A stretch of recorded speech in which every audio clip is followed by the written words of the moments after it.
cuando salieron los hijos de Israel de la esclavitud en Egipto. Oye, ayer éramos esclavos, ahora somos libres. La vida para ellos les cambió para siempre.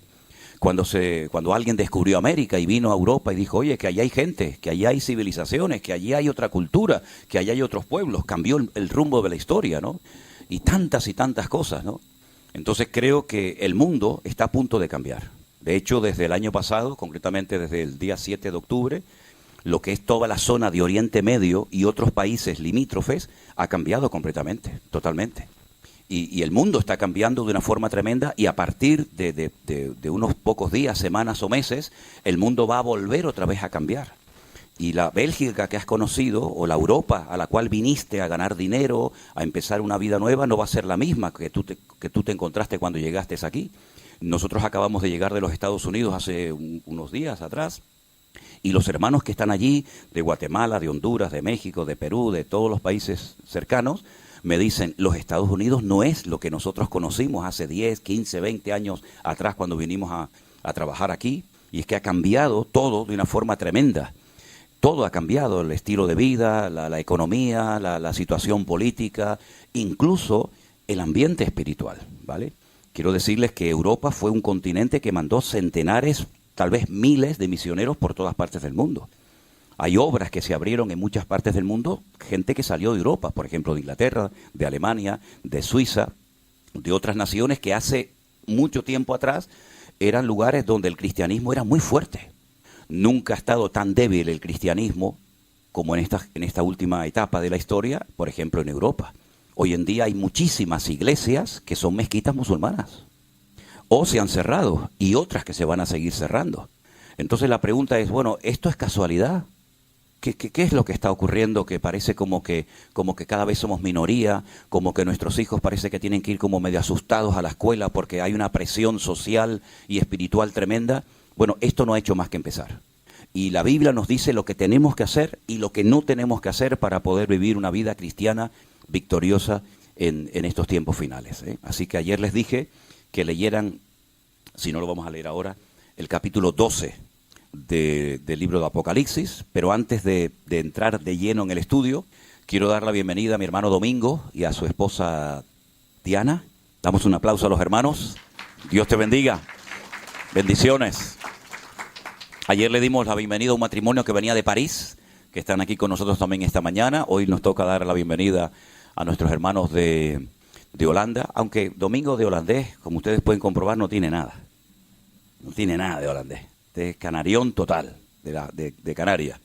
Y la verdad es que yo estoy muy agradecido, y lo he dicho ya, se lo he comentado a él también, en privado, muy agradecido porque la finca esta que el Señor nos ha permitido adquirir en Alicante,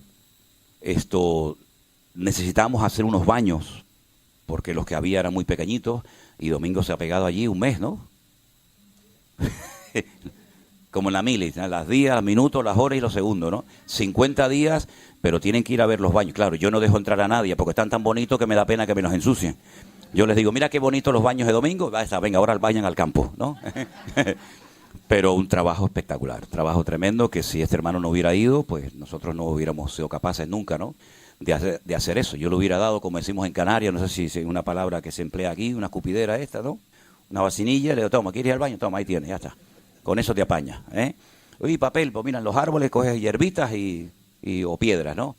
Pero bueno, la verdad que estamos muy agradecidos porque fue un hermano que se pegó, ya digo, 50 días allí trabajando fuerte, y gracias al Señor, con los voluntarios que están yendo, estamos dejando aquello en condiciones, y probablemente esa finca sirva para más cosas de lo que uno pensaba en un principio que iba a ser utilizada, ¿no? ¿Hay alguien que haya venido también de un sitio lejano que está esta mañana aquí, que a lo mejor no vino? ¿Ustedes, hermanos, de dónde vinieron? Oh, también vinieron de Holanda. Ah, mira, ustedes también, los 4. Y los atrás también. Entonces, 2, 4, 6, 8 de Holanda vinieron. Un aplauso a los 8 de hermanos de Holanda. Gloria a Dios, qué bueno, no sabía. Pensé que eran de aquí. Es que ya no me entra más en el disco duro, hermano. Ya el disco duro está saturado. Nombres, caras, teléfono. A veces me despierto y digo, Elena, ¿dónde estamos? ¿Dónde estamos? ¿Esto es un hotel? No, la verdad les digo, ¿no?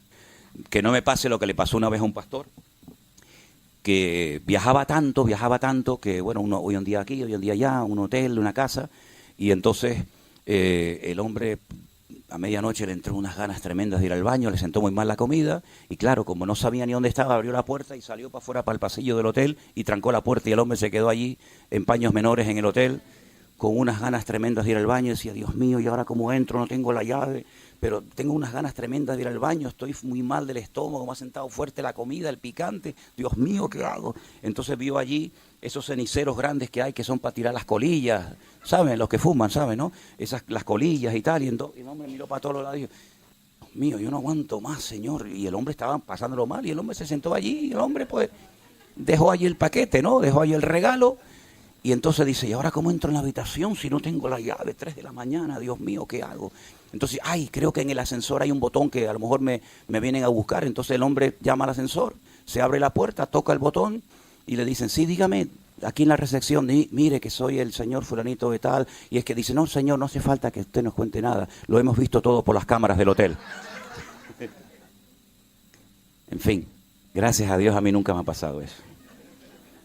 Peor fue el pastor que fue a predicar a una iglesia y le pusieron estos micrófonos inalámbricos, ¿sabes? ¿No? Que te ponen la cosita aquí atrás y el hombre se fue al baño, también estaba fatal y le dejaron el micrófono abierto y el hombre en el baño.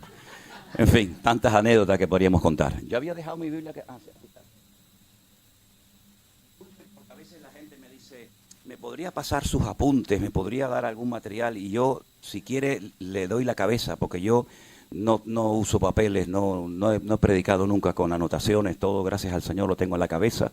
Así que si alguien me pide apuntes o anotaciones, pues no te puedo dar nada porque yo no utilizo papeles a la hora de enseñar ni de predicar, ¿no? Pero bueno, estén atentos. Vámonos al libro del Apocalipsis, por favor. ¿Quién lo escribió? ¿Quién fue? Vamos a ponernos un poquito al día. ¿Quién escribió este libro? Muy bien, Juan. Juan fue el último discípulo que quedaba con vida. Ya todos habían muerto. Menos uno que se quitó la vida, se suicidó, que fue Judas Iscariote en Jerusalén. Ya todos habían muerto, él es el último superviviente, tiene aproximadamente, para redondear las cifras, unos 100 años de edad. Él está desterrado en la isla de Patmos y la pregunta es, ¿qué hacía un anciano de 100 años en esa isla pedregosa, allí tirado solo? Bueno, es que habían intentado matarlo a Juan en varias ocasiones, pero se ve que el Señor lo tenía protegido de una manera sobrenatural, ¿verdad? Porque en esta vida no venimos cuando quisimos, sino cuando el Señor lo decidió y nos vamos cuando el Señor lo decida, ¿no? Entonces los romanos dijeron, vamos a mandar a este viejo a la isla de Patmos, que se muera allí de hambre, de sed, de frío. Y allí en la isla de Patmos, aparentemente solo, fue cuando el Señor se le presenta. Y le da unas visiones y unas revelaciones espectaculares y le dice, escribe todo lo que te estoy contando, escribe todo lo que estás viendo y se lo vas a mandar a 7 iglesias. Y la pregunta es, ¿y no había en la época de Juan más de 7 iglesias? Claro que había. Estaba la iglesia de Roma, estaba la iglesia de los colosenses, de los filipenses, de los tesalonicenses. Pero si ustedes ven, Juan le escribe a 7 iglesias, ¿verdad? Que estaban todas en lo que hoy en día sería Turquía, lo que se conoce en la Biblia como Asia Menor. Él vivía en Éfeso, de hecho Juan murió en Éfeso, y le dice, escríbele a Éfeso, a Esmirna, a Tiatira, Pérgamo, Laodicea, etcétera. Y esas 7 iglesias que reciben la información de Juan en el libro de Apocalipsis, son en cierto sentido 7 iglesias que representan la trayectoria y el desarrollo del cristianismo a lo largo de la historia. Ya digo, había mucho más iglesias que por supuesto las 7 que reciben el mensaje del Apocalipsis, pero si estudias, si analizas una por una, empezando por Éfeso, que es la primera, hasta la última, que es la iglesia de Laodicea, te vas a dar cuenta que el cristianismo, desde que nació hasta hoy en día, se va pareciendo mucho a las características tanto positivas como negativas de las distintas iglesias del Apocalipsis. Diríamos en cierto sentido que nosotros estamos en la última etapa del cristianismo. Nosotros no sabemos cuánto le queda a este planeta Tierra, pero lo que sí tenemos la seguridad es que los tiempos se están acortando y que cosas que otra generación de creyentes no vieron, nosotros ya hemos comenzado a verlas. Podríamos decir que nos parecemos mucho a la iglesia de la Odisea. La iglesia de la Odisea, ¿cuál era el problema? Bueno, la iglesia de la Odisea tenía un problema gravísimo, yo diría el más grave de todos, y es que perdió la presencia del Señor y no se habían dado cuenta. Dice el Señor, he aquí estoy a la puerta y llamo, si alguno oye mi voz y abre la puerta, entraré a él, cenaré con él y él conmigo. Sin embargo, ellos decían, no tenemos necesidad de nada. Usted entra a cualquier iglesia hoy en día, esta no, porque, en fin, Pero usted entra a cualquier iglesia hoy en día y usted se fija en los detalles y allá adentro hay centenares, tal vez hasta miles y millones de dólares. En instrumentos, en baterías, en cámara, en salones, en moquetas, en sillas, en piano. Y usted dice, madre mía, si se levantaran los cristianos del siglo I, que se reunían en cualquier parte, en una playa, en un campo, en una montaña, y ven cómo son los salones de culto nuestros hoy en día, se caerían de espaldas. Nosotros estuvimos el año pasado en una iglesia de 15,000 miembros en Houston, que vamos a decir que nos prestaron, que después no nos prestaron nada, después nos cobraron hasta el papel higiénico. Y lo digo en serio, hasta el papel higiénico nos cobraron. Y era una iglesia que cuando la gente llegaba al culto, iban unos cochecitos de estos blanquitos de golf a buscar a los miembros para llevarlos al culto. Fíjense cómo tendría que ser el estacionamiento aquel, un aparcamiento gigante. Había un templo gigantesco solamente para los jóvenes, que tú entrabas allí y allí dentro había millones, en cámaras, en instrumentos musicales, tenían una cafetería espectacular, campos de fútbol, canchas de no sé qué, una piscina. Esa era la de los jóvenes, pero luego estaba la de los niños. Y luego estaba la de los adultos, y luego estaba la de los hispanos, porque claro, los hispanos no se podían juntar con los gringos, porque los gringos son los gringos. Los hispanos tenían su propia iglesia, que era una belleza, ¿no? Y allá adentro había millones. Eso es lo que le pasó a la iglesia de la Odisea. Una iglesia rica, materialmente hablando, pero espiritualmente en una decadencia total y absoluta. El Señor, cuando le habla a la iglesia, le dice palabras muy fuertes. Dice, yo a ustedes los voy a vomitar de mi boca. Y cuando una persona vomita, pues sabes que es porque te sientes mal con lo que estás comiendo. Ustedes son pobres, ciegos, desnudos, desventurados, miserables. Es decir, lo que le dice el Señor a la iglesia de la Odisea no tiene nada que ver con lo que ellos pensaban de sí mismos, ¿verdad? Entonces, a esas iglesias, el Señor le dice a Juan que les mande la carta o el libro del Apocalipsis, que la palabra Apocalipsis es una palabra griega que significa revelación. La palabra revelación viene de un acto que se hacía y se sigue haciendo hoy en día, que era cuando no existían libros, lógicamente. Los libros hasta la invención de la imprenta por Gutenberg no existía, eran todo pergaminos, eran lienzos. Y cuando el hecho de abrir un rollo, desenrollarlo para leer el contenido, ese acto de desenrollar se decía revelación o apocalipsis. Entonces el Señor lo que va a hacer es abrir el rollo de la historia y decirle a Juan, escribe lo que has oído y lo que has visto. Y se lo envías a las iglesias que yo te voy a decir, que son las que hemos mencionado, ¿vale? Entonces, el libro del Apocalipsis no es un libro imposible de entender. El Señor no ha escrito un libro en su palabra, no ha inspirado un libro en su palabra para confundirnos, sino todo lo contrario. Para darnos información, para saber cómo tenemos que vivir, cómo tenemos que actuar, qué tenemos que hacer con nuestro tiempo, con nuestra economía, con nuestro ministerio, con nuestra familia, etcétera, etcétera. Así que el libro del Apocalipsis es como el periódico de mañana. Lo que nos cuenta el Apocalipsis es muy interesante porque son cosas que en la mayoría de las veces no han sucedido todavía. Pero el capítulo 12, que es el que vamos a leer en esta mañana nosotros, es un capítulo tremendamente interesante. Parece un capítulo raro porque cuenta cosas del pasado, pero también cuenta cosas del futuro. Y es que en la Biblia hay muchos tipos de profecías. Hay profecías que ya se han cumplido. Hay profecías que son palabras de advertencia para que los que reciben el mensaje, los receptores del mensaje, sepan cómo tienen que actuar ante lo que el Señor les está diciendo. Pero hay otras profecías que las conocemos o las llamamos profecías de doble cumplimiento. Es decir, es como cuando, por ejemplo, vamos a un charco de agua, un lago, un río, y cogemos una piedra y la tiramos. Se produce automáticamente una onda expansiva, ¿sí o no? Esa onda expansiva se va ampliando, ampliando, ampliando. Resulta que tú tiraste la piedra aquí, pero si te fijas, esas ondas que va produciendo ese golpe en el agua, pues llega hasta la otra parte. Eso es lo que ocurre muchas veces. Son profecías de doble cumplimiento. Hay una parte que a lo mejor se ha cumplido, otra parte no se ha cumplido, una parte que fue para una etapa de la historia de nuestros hermanos en Cristo y una etapa que queda por cumplirse en el futuro lejano. Entonces vamos a entrar al libro de Apocalipsis, concretamente al capítulo 12, que es un capítulo muy interesante. El título que aparece arriba, lógicamente, no tiene nada que ver con la inspiración del texto, es un título que simplemente los hombres le han puesto, ¿verdad?, para saber un poquito de qué va el tema, titulado La mujer y el dragón. Muy bien, vamos a ver. Apareció en el cielo una gran señal. Quédense con esa expresión. Una gran señal. Hoy parece que los holandeses se están viniendo todos para acá. Bienvenidos a los hermanos. ¿Usted era el que iba a predicar, hermano? No, porque lo veo tan elegante. Nuestro hermano Miki y su madre, un aplauso a los hermanos. Dios les bendiga. Gracias por estar con nosotros, hermanitos. Bienvenidos. Ok, apareció en el cielo una gran señal. No es una señal cualquiera, es una gran señal. Una mujer vestida del sol, con la luna debajo de sus pies, y sobre su cabeza una corona con 12 estrellas.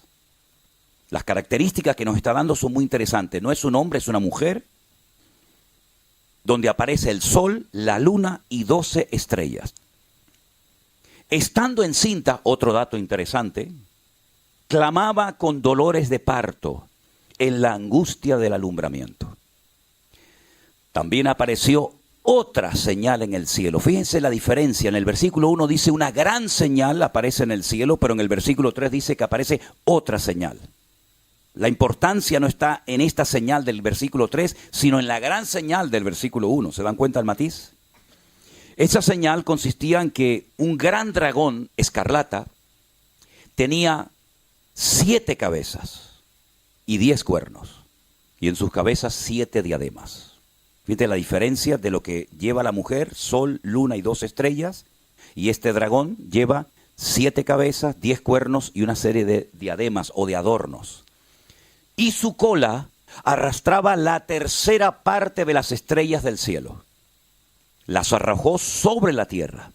Y el dragón, fíjense qué dato tan interesante, se paró frente a la mujer que estaba para dar a luz, a fin de devorar a su hijo tan pronto como naciese.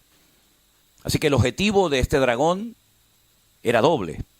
Era hacerle daño a la mujer, a la madre, y al mismo tiempo devorar, destruir al niño una vez que naciera. Ahora vienen datos e información sobre la criatura, sobre el niño. Ella dio a luz a un hijo varón, no una niña, sino un varón, y ese niño regirá, gobernará con vara de hierro y con total autoridad a todas las naciones del mundo. Y su hijo fue arrebatado para Dios y para su trono. Vuelve otra vez Juan a hablar de la mujer, versículo 6. La mujer huyó al desierto, donde tiene lugar preparado por Dios. El lugar donde ella huye es un lugar que Dios ha preparado específicamente para ella, para que allí, en ese lugar preparado por Dios, la sustenten, la cuidan, la protejan por 1260 días. 1260 días son 3 años y medio, o 42 meses, como se dice también en otro libro. Después, ya pasamos ahora a otra etapa, hubo una gran batalla en el cielo. Miguel y sus ángeles luchaban contra el dragón. Y luchaban el dragón y sus ángeles, pero no prevalecieron, ni se halló ya lugar para ellos en el cielo. Fue lanzado fuera el gran dragón. Ahora nos da más información sobre el dragón. Dice que el dragón es la serpiente antigua. Y esa serpiente antigua se llama Diablo y Satanás, el cual engaña al mundo entero. Fue arrojado a la tierra y sus ángeles fueron arrojados con él. Entonces oí una gran voz en el cielo que decía: ahora ha venido la salvación, el poder y el reino de nuestro Dios y la autoridad de su Cristo, de su Mesías, porque ha sido lanzado fuera el acusador de nuestros hermanos, el que los acusaba delante de nuestro Dios día y noche. Ellos le han vencido por medio de la sangre del Cordero y de la palabra del testimonio de ellos, y menospreciaron sus vidas hasta la muerte.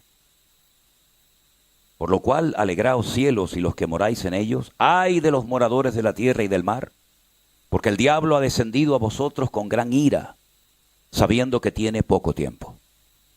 Cuando vio el dragón que había sido arrojado a la tierra, persiguió a la mujer que había dado a luz al hijo varón, y se le dieron a la mujer las 2 alas de la gran águila, para que volase delante de la serpiente al desierto, a su lugar, donde es sustentada por tiempos y la mitad de un tiempo. Es exactamente la misma expresión del versículo 6.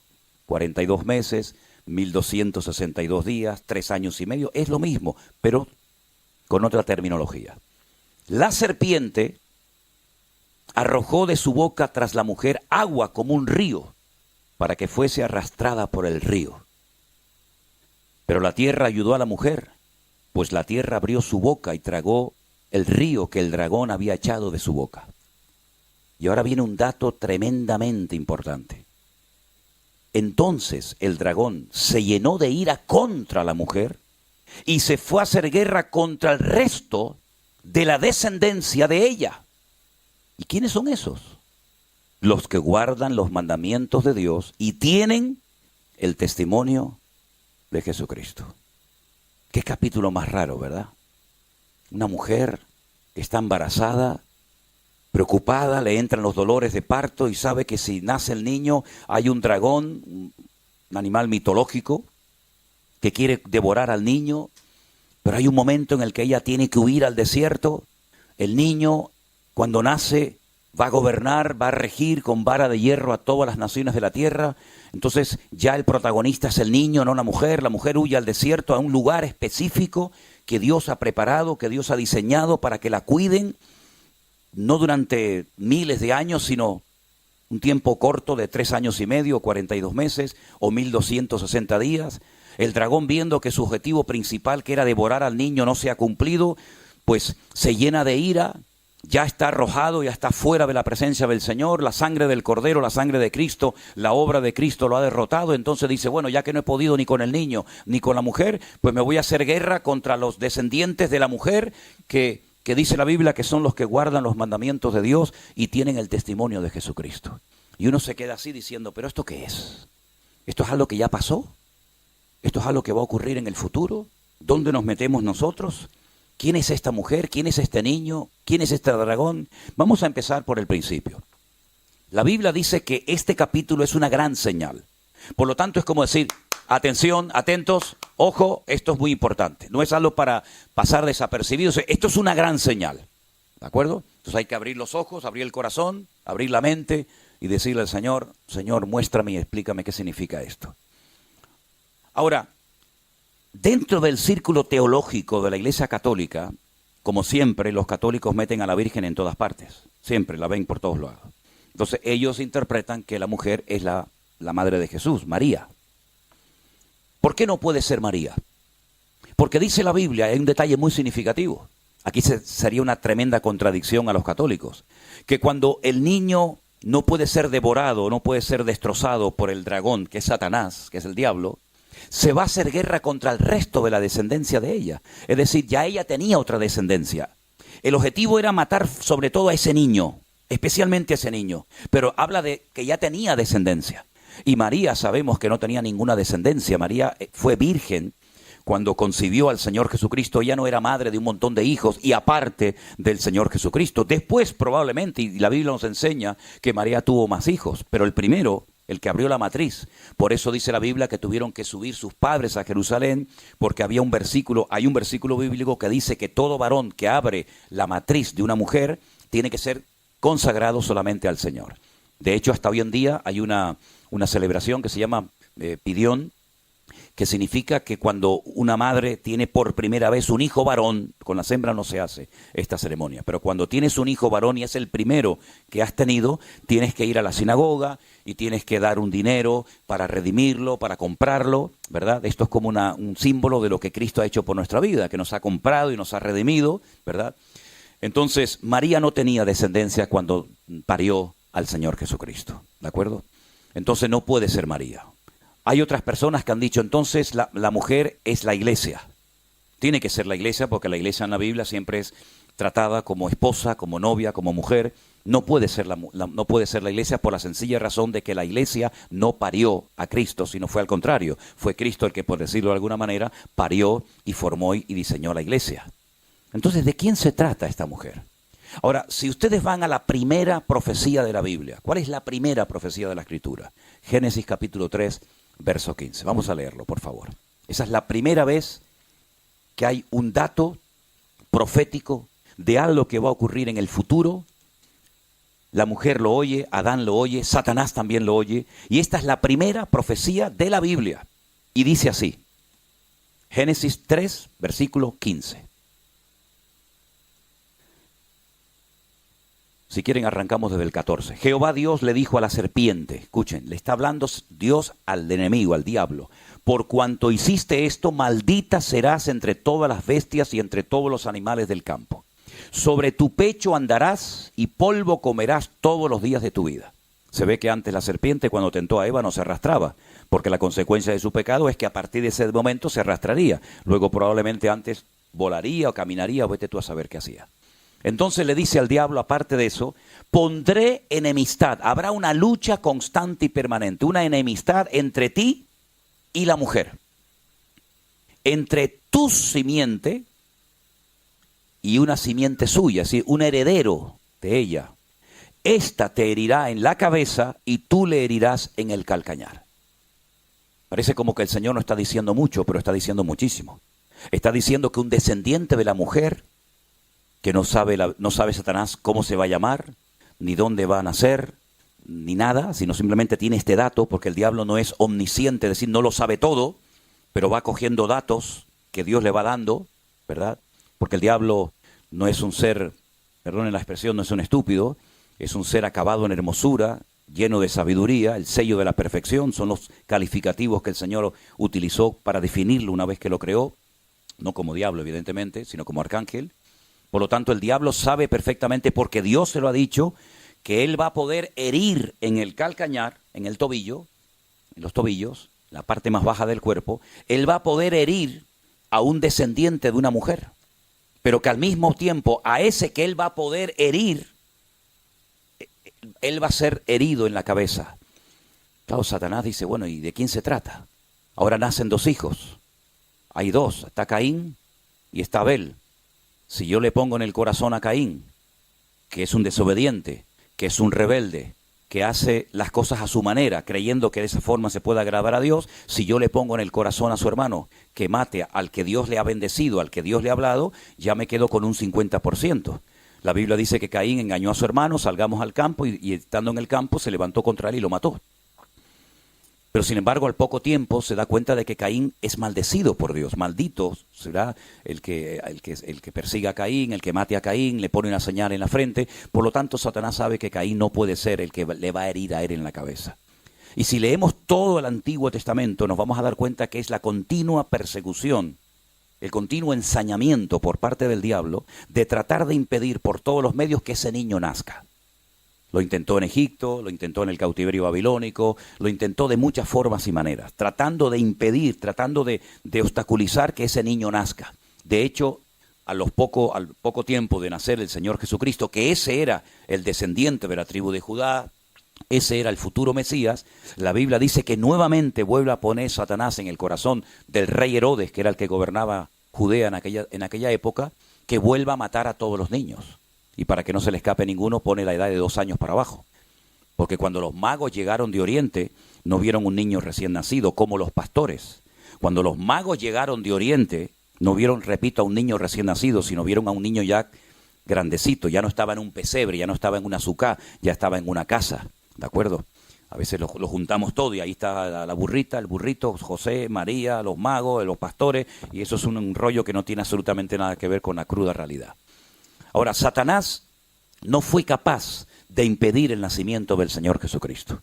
Ni siquiera fue capaz de obligarlo o de presionarlo para que bajara de la cruz. Si eres el Hijo de Dios, baja y demuéstranos a todos que eres poderoso, ¿verdad? Satanás sabe perfectamente que fue derrotado y fue vencido por el sacrificio de Cristo en la cruz. Que aunque él logró clavarlo y herirle en el calcañar y también, por supuesto, en las manos, en el costado y en la cabeza, él sabe que ese día, aunque no se vio, él sabe perfectamente que ese fue el fin de su vida o de su poder o de su influencia en el mundo. Lamentablemente todavía hay muchos cristianos, digo lamentablemente porque es una pena que haya cristianos que estén todo el día que si el diablo de esto, que si el diablo lo otro, que si el diablo me tentó, que si el diablo no sé qué, que si el diablo no sé cuánto, cuando estamos hablando de una persona que ha sido totalmente derrotada, no destruida, es un condenado a muerte en libertad condicional, por decirlo de alguna manera. Estás condenado a muerte, pero yo te dejo suelto un tiempo. Porque Satanás no está atado, Satanás no está en el infierno. Satanás anda dando vueltas, buscando a quien devorar, ¿verdad?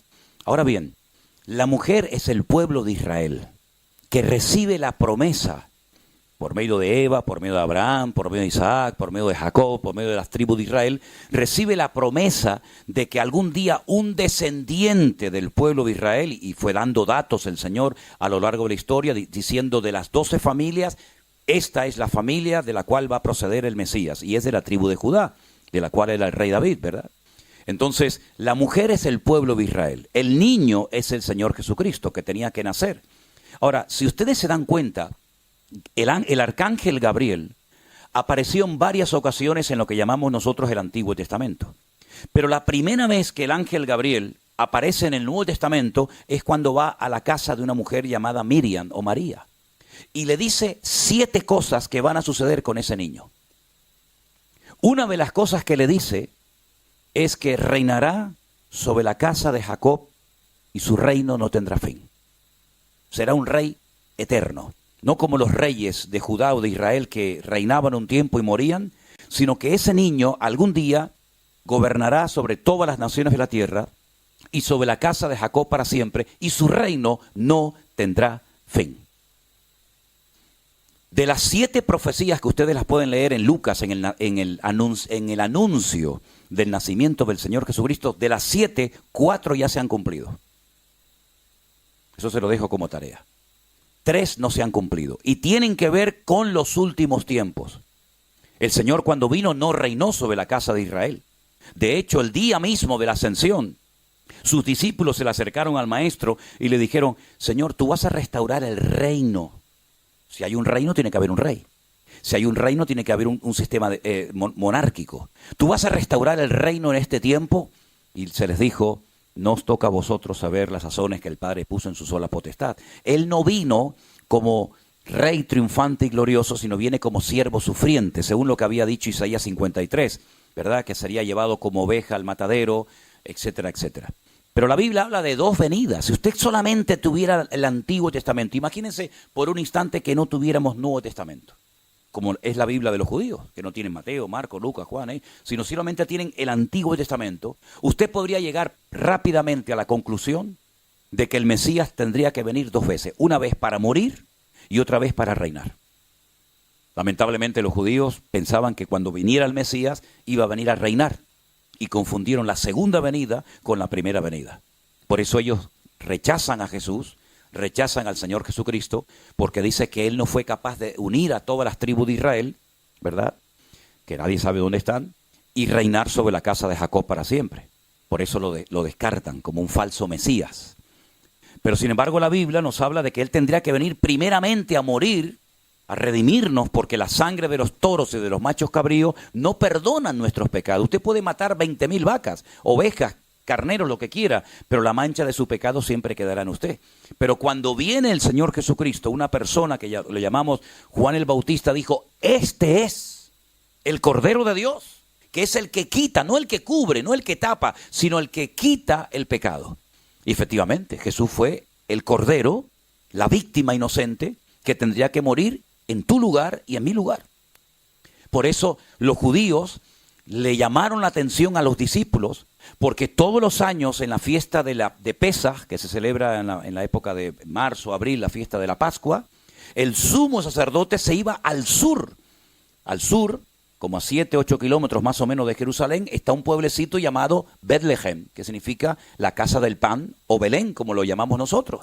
Y entonces allí era donde se criaban los corderos para sacrificarlos en el templo. Allí fue donde nació el Señor. Por eso allí estaban los pastores esa noche cuando el Señor Jesús nació. Y entonces el sumo sacerdote iba a Belén y compraba 2 corderos.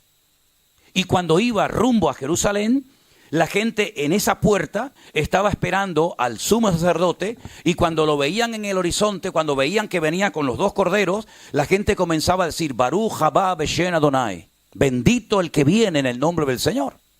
Entonces, un cordero, echaban suertes, hacían como una especie de rifa, no sé, una especie de suerte, y decían: bueno, a este le tocó morir aquí en el altar en Jerusalén, y al otro lo tenemos que mandar a Azazel, se llamaba así, al desierto.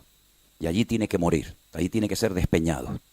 Tan pronto muera el cordero en el desierto, nosotros que estamos en Jerusalén sacrificamos al otro cordero que estaba vivo. Sí, pero no había teléfono, no había WhatsApp. ¿Cómo sé yo que estoy en Jerusalén, que este cordero que se ha llevado al desierto ya está muerto y ya puedo matar al que está vivo? ¿Cómo lo sé? Entonces se les ocurrió una idea genial. Cuando ustedes van a Jerusalén se van a encontrar a muchos pidiendo en la calle dinero y te venden un hilito rojo que te lo amarran aquí. Y ellos dicen, no, para la buena suerte. Pero fíjense lo que se hacía. Se ponía un hilo en uno de los cuernos del carnero que se llevaba al desierto y otro hilo en el que se quedaba en Jerusalén. Milagrosamente, cuando el cordero que se llevaba al desierto para ser despeñado y muerto era el que se llevaba los pecados, ¿vale? Era como que le cargamos todos los pecados a este animal y lo llevamos al desierto para que se lleve nuestros pecados y allí lo matan. Cuando ese cordero era muerto en el desierto, el hilito blanco que tenía el cordero que se había quedado en Jerusalén cambiaba de color y se ponía rojo. Y la gente sabía, ya ha muerto el cordero del desierto. ¿Saben ustedes que desde el día que murió el Señor Jesucristo en Jerusalén, nunca más el cordón cambió de color? Nunca más, lo dice el Talmud, jamás. Pero ellos siguen con la tradición de que si quieres tener buena suerte, te venden un hilito rojo que te lo pones en la mano. De hecho, hay muchos lugares que la gente se pone para el mal de ojo, para la buena suerte, ¿no? ¿Verdad? Le ponen un cosito rojo. De ahí viene toda esa vaina. De ahí viene toda esa leyenda, toda esa tradición. Entonces, cuando el sumo sacerdote venía con los dos corderos y la gente salía a recibirlo, pues ya sabían que venía. Entonces lo tenían una semana examinando a ver si era correcto, si no era correcto, si tenía un defecto, si era cojo, si era ciego, si no sé qué, si no sé cuánto. Y entonces lo examinaban y era apto para el sacrificio. Pero resulta que ese día la gente no salió a la puerta a recibir al sumo sacerdote que venía con los corderos, sino se fueron a la otra puerta, se fueron a la puerta del este. Y entonces toda la multitud comenzó a decir, Baruch, Jabá, Beshen, Adonai, bendito el que viene en nombre del Señor. Pero ¿quién viene ahí? ¿Quién viene por ahí? Viene uno montado en un pollino de asno. Y entonces los religiosos salieron corriendo y le decían a los discípulos, cállense, ¿pero qué están diciendo? Si ustedes no tienen que decirle esto a este hombre, ustedes se lo tienen que decir al sumo sacerdote que viene por la otra puerta, que lo han dejado solo. Y entonces dijo el Señor, si estos se callan, las piedras hablarían.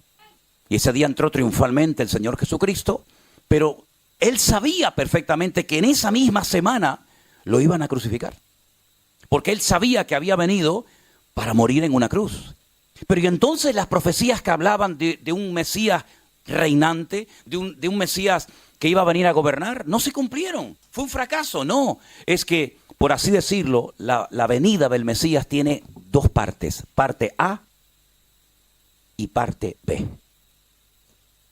Y entonces, ¿cómo podemos saber cuál es una y cuál es otra? Porque tanto el hebreo, el idioma del Antiguo Testamento, como el griego, el idioma del Nuevo Testamento, no hace falta dar muchas explicaciones, sino que hay palabras, términos concretos y específicos para saber a qué venida se está refiriendo el autor de la carta. Por ejemplo, cuando usted lee la palabra epifanía, hace referencia a la primera aparición física y visible del Mesías. Pero cuando usted lee en los textos del Nuevo Testamento la palabra parousia, usted se da cuenta de que el autor está hablando de una aparición del Mesías, pero de una segunda aparición que es como rey triunfante y glorioso. La primera nosotros no la vimos, pero la segunda no le quepa la menor duda de que la vamos a ver y disfrutar, porque dice que reinaremos juntamente con Cristo.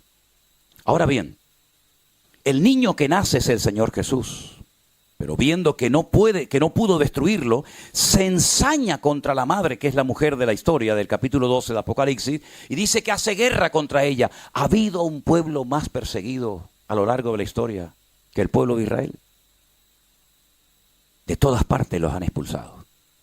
Hay escritos de los famosos judíos de antaño que dice que los dos lugares donde vivieron durante siglos los judíos y se sintieron muy cómodos, muy a gusto, como si fuera su propia tierra, fue España y Alemania.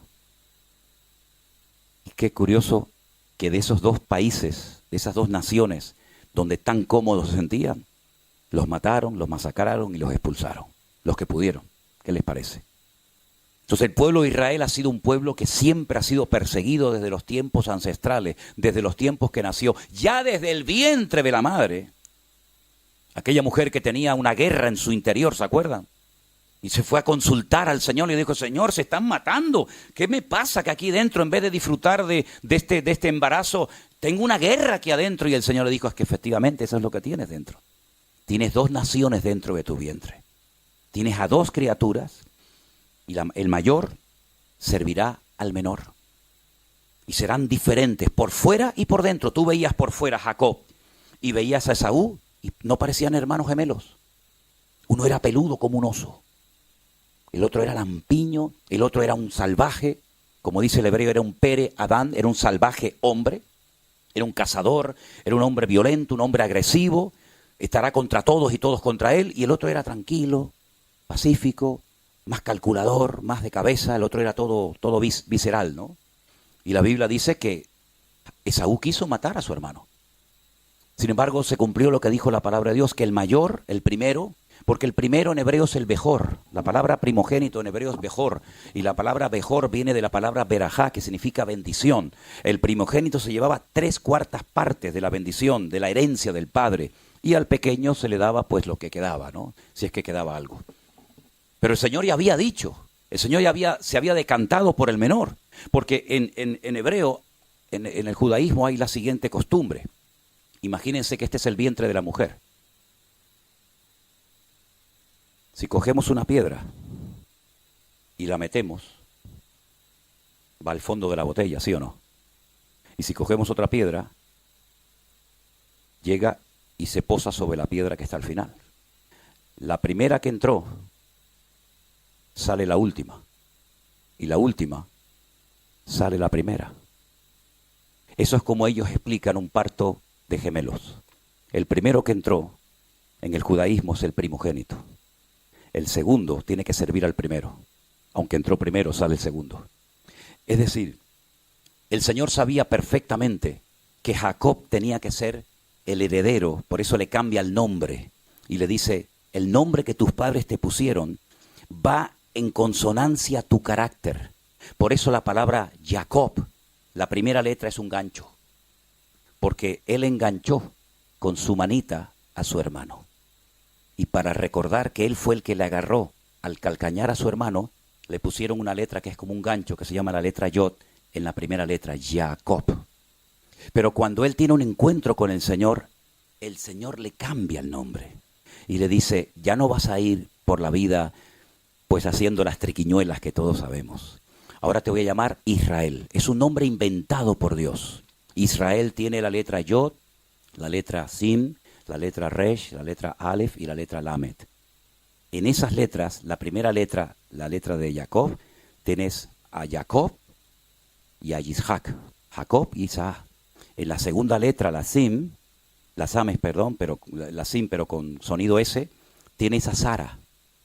En la letra Resh tienes a Rachel y a Rebeca.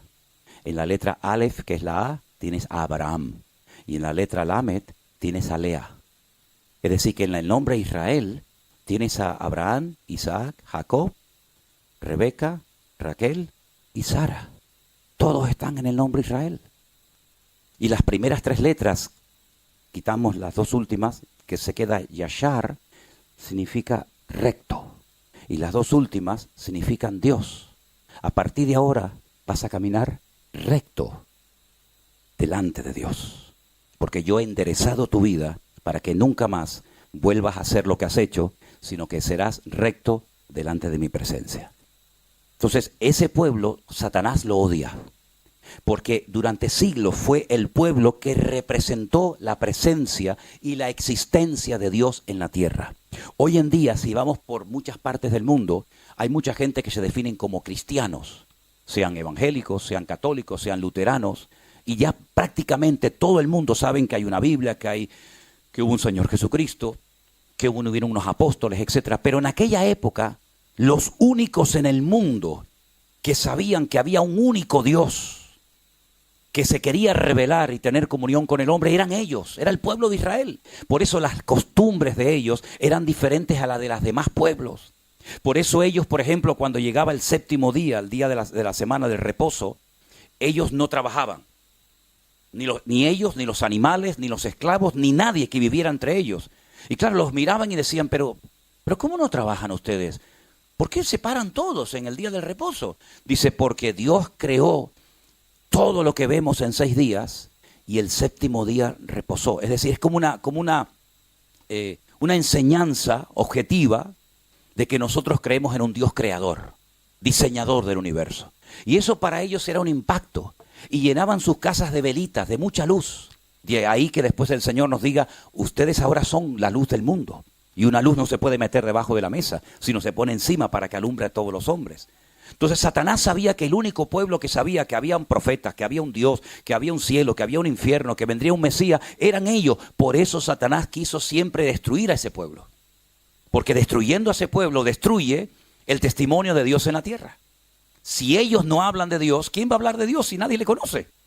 Si lo primero que hicieron, por ejemplo, para poner un ejemplo, los filisteos, cuando conquistan a Israel, es coger el arca de la alianza y llevarla ¿a dónde? A su templo.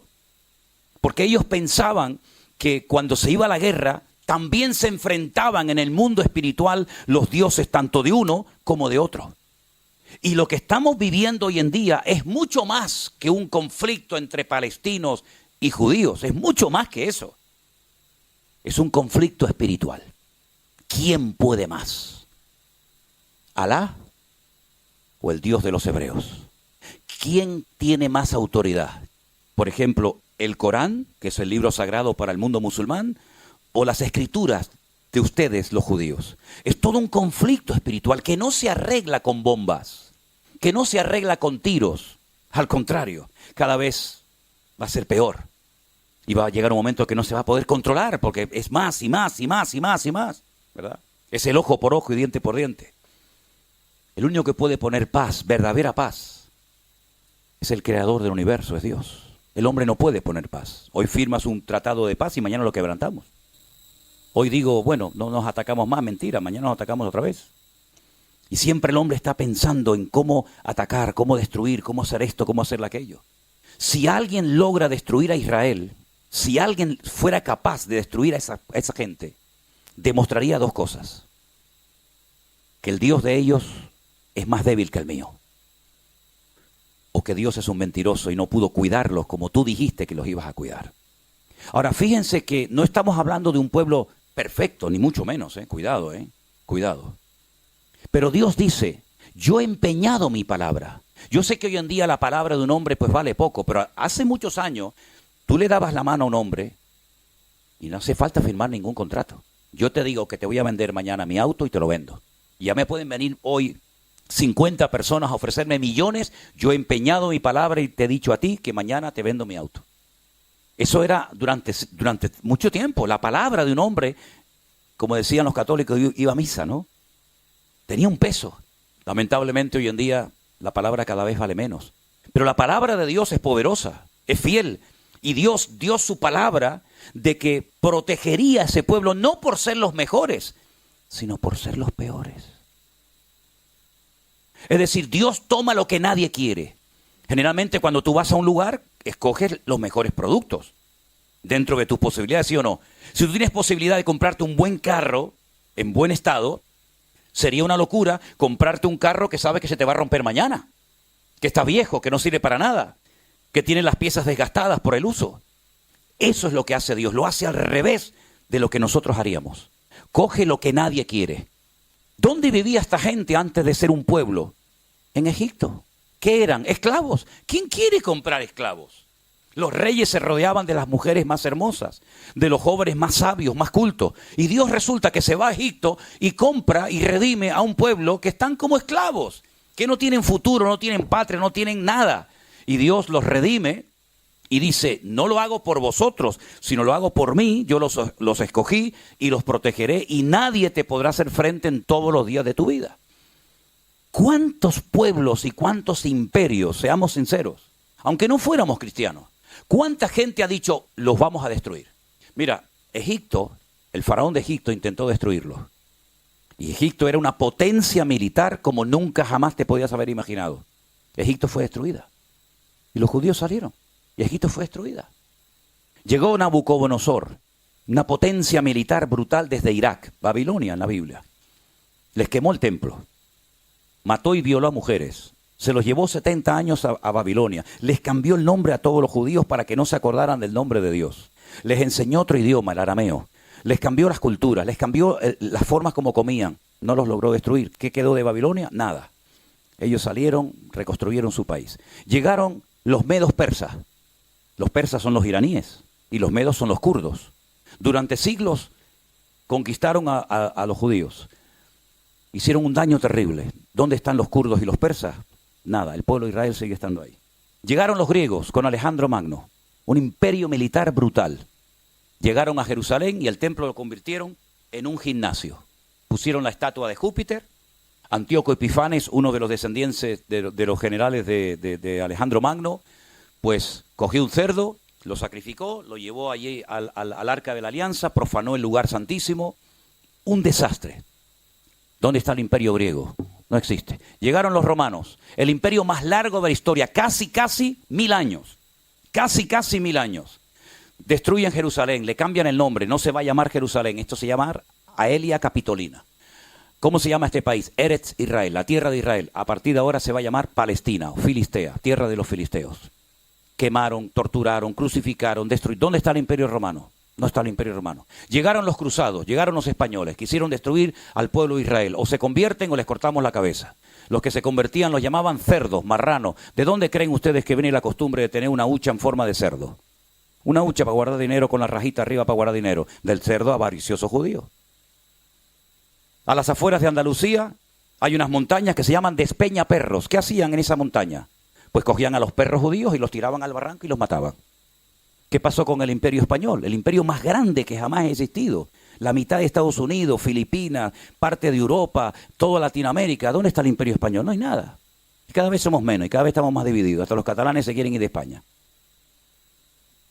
Llegó Hitler, Segunda Guerra Mundial, una fuerza militar tremenda. Uno contra todos. Nunca había pasado eso, ¿eh? Uno contra todos. Dominó Bélgica, conquistó Italia, conquistó Alemania, conquistó Austria, conquistó Polonia, conquistó Holanda, conquistó todo. ¿Qué fue del Tercer Reich que decía que iban a durar 1000 años? ¿Dónde están?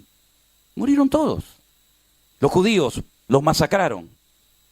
A los pocos años, 1948, la Segunda Guerra Mundial creo que terminó en el 45, 3 años más tarde ya tienen un país los judíos. Y Hitler ya se murió. Tú dices, bueno, pero vamos a ver, ¿pero qué tiene esta gente? ¿Qué le pasa a este pueblo? Es que Dios ha empeñado su palabra. Ahora Israel está peleando contra 7 frentes diferentes. Díganme ustedes un país que pelee contra 7 frentes al mismo tiempo. Un país que es así. Que es el 0,02% de la población mundial. 9 millones de judíos viven allí, parece que viven 1000 millones. 9 millones de judíos contra millones de naciones. Y tú dices, ¿pero qué es lo que pasa? ¿Cómo es posible que hay imágenes, hay muchas imágenes, que lancen los cohetes para allá y se den la vuelta y vuelvan para el que lo lanzó? ¿Cómo es posible que ocurran tantas cosas? En la Guerra de los 6 días, 1967.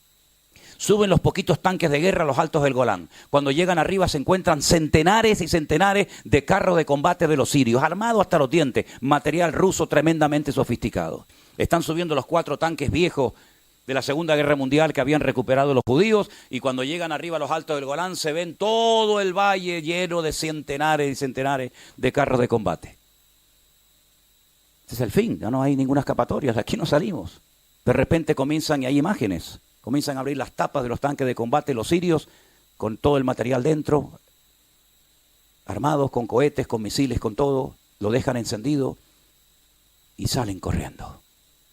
Y dicen, pero ¿por qué se van? ¿Por qué se van? ¿Por qué no nos disparan? Años más tarde, generales sirios dijeron, pero ¿cómo no íbamos a huir? Si cuando ustedes subían los altos del Golán iba una mano gigante así, protegiéndolos y cuidándolos.